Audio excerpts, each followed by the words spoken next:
Welcome to the Reference Desk.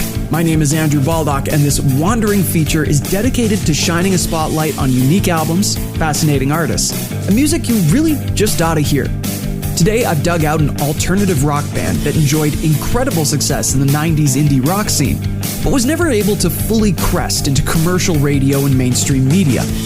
I'm talking about Morphine, a power trio packing strong jazz and blues influences into standard rock song structures. Now, typically, alternative rock power trios are centered around the sound of the guitar. Morphine, however, was centered around the bass, and a rather peculiar one at that.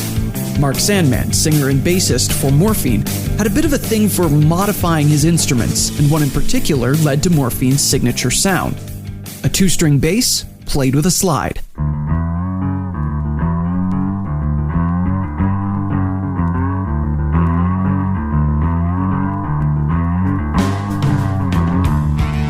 Dana Colley, one of the other founding members of Morphine, then accompanies this two-string slide bass with a baritone sax, though sometimes he does switch it up with a tenor or alto sax, and sometimes the rare bass saxophone.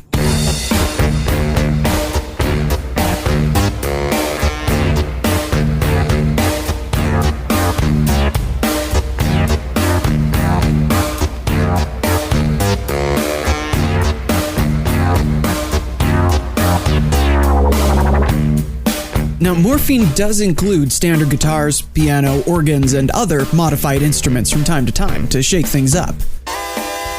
But the band's main sound was, to put it simply, very low. In fact, the band would refer to their particular style as low rock. Thankfully, the experimentation with their sound from album to album prevented this from becoming a mere gimmick. Morphine began from the death of another Sandman-fronted band called Treat Her Right, which also featured Morphine's second drummer Billy Conway on a cocktail drum kit.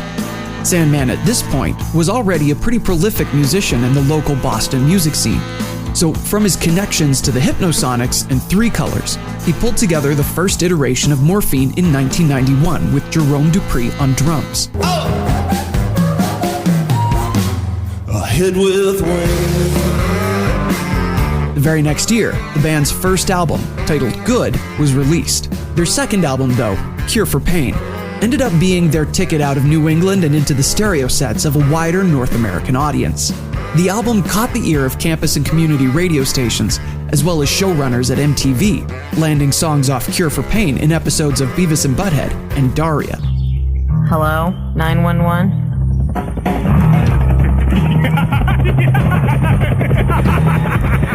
And I feel right now, I have to tell you,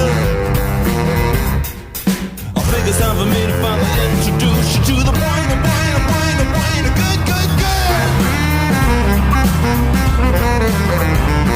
Their 1995 album, titled Yes, abandoned the more mainstream sound of Cure for Pain and brought in a lot more jazz experimentation into the band's sound, which was a bit of a bold move considering the alternative rock landscape that year. 1995 saw the release of the Smashing Pumpkins' Bullet with Butterfly Wings and Green Day's When I Come Around. The flavor of the day was loud, straightforward, hook-heavy guitar rock. And while Yes is definitely one of the more high-energy Morphine albums, it's also got more jazz-style song structures, stream-of-consciousness-style lyrics, and this.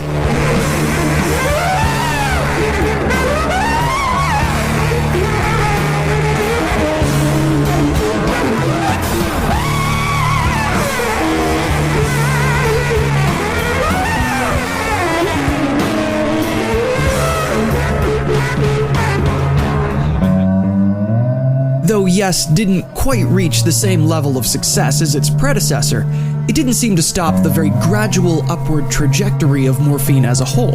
Their next album, Like Swimming, was the first one put out after the band signed to DreamWorks Records.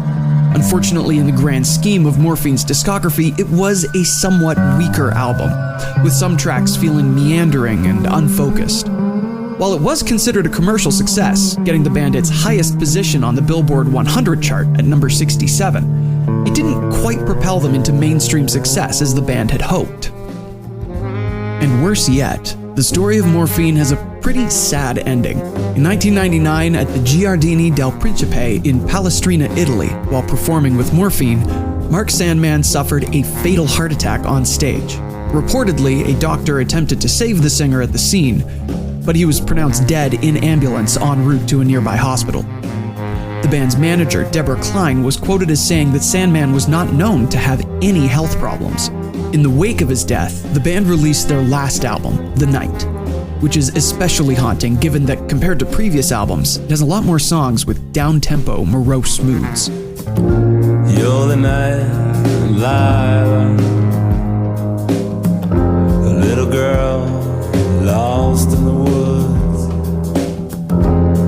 You're a folktale, the unexplainable.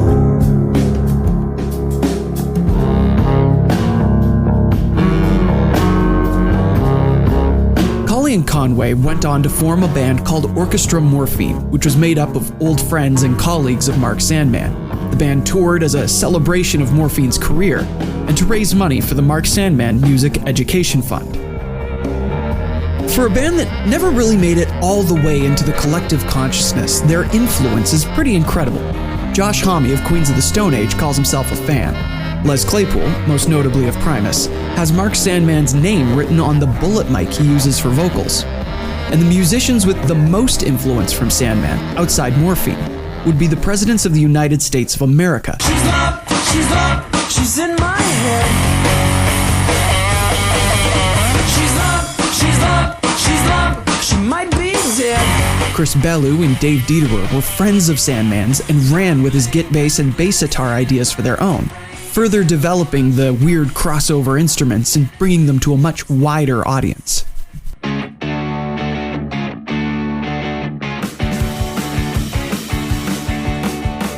If you're already a Morphine fan but haven't done much digging into them since the 90s, you may be pleased to hear that in 2014, Colley and Dupree joined forces with blues guitarist Jeremy Lyons to form Vapors of Morphine, a spiritual successor to Morphine that continues to write in their original style. Their most recent release, a single called Irene, dropped in 2021. That concludes this episode of The Reference Desk. Keep an ear out, you never know where another episode will turn up next.